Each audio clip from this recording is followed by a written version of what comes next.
ដាក់លក់សម្លៀកបំពាក់ឈុតថ្មីក្នុងតម្លៃ$10ដើម្បីយកប្រាក់ចំណេញបន្តិចបន្តួចពីការលក់អាវនេះទៅជួសជុលទីលានវិទ្យាល័យស្រុកឯកភ្នំលោកវ៉ាន់វណ្ណរតន៍និងក្រុមការងារបានចំណាយពេលវេលាដឹកនាំយុវជនស្រុកឯកភ្នំអស់រយៈពេលប្រមាណជិត20ឆ្នាំមកហើយនិងបានបណ្ដុះបណ្ដាលធនធានយុវជនជាច្រើនជារៀងរាល់ឆ្នាំហើយលោកនិងក្រុមការងារតែងតែរៀបចំពានរង្វាន់បាល់ទាត់យុវជនសម្រាប់ស្រុកឯកភ្នំរៀងរាល់មួយឆ្នាំម្ដងនៅខែមិនិនាខាងមុខនេះយុវជនអាយុក្រោម16ឆ្នាំប្រចាំស្រុកឯកភ្នំបានត្រៀមខ្លួនចូលរួមប្រកួតពានរង្វាន់ប្រចាំខេត្តបាត់ដំបងដែលរៀបចំដោយសហព័ន្ធបាល់ទាត់កម្ពុជាសហការជាមួយក្រុមការងារ B1 ប៉ុន្តែត្រូវជួបឧបសគ្គដោយសារបញ្ហាទីលានមានការខូចខាតច្រើនទើបលោកសម្រេចចិត្តដាក់លក់សម្លៀកបំពាក់ឈុតថ្មីក្នុងតម្លៃ$10ដោយយកប្រាក់ចំណេញ$2ក្នុងមួយឈុតមកជួសជុលទីលានឲ្យបានស្អាតឡើងវិញដោយគម្រោងចំណាយប្រមាណពី$1000ទៅ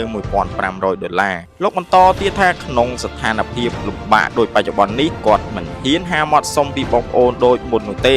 មានតែដាក់លក់សម្លៀកបំពាក់ជំនួសវិញគួររំលឹកផងដែរថាកាលពី5ឆ្នាំមុនលោកវ៉ាន់វណ្ណរតន៍ក៏ធ្លាប់បានគៀងគរថវិកាពីសប្បុរសជនទាំងក្នុងប្រទេសនិងក្រៅប្រទេសម្ដងរួចមកហើយដើម្បីចាក់បំពេញទីលានប្រមាណជាង5000ម៉ែត្រទៀតដែលកាលនោះចំណាយថវិកាប្រមាណជាង$5000អាមេរិកប្រសិនបើបងប្អូនចង់កម្មង់សម្លៀកបំពាក់របស់យុវជនស្រុកឯកភ្នំអាចដាក់កម្មង់នៅក្នុងខមមិននេះបានសូមជួយ share ចែករំលែកវីដេអូនេះទៅកាន់មិត្តភ័ក្តិរបស់បងប្អូនយើងម្នាក់មួយផងណាសូមអរគុណ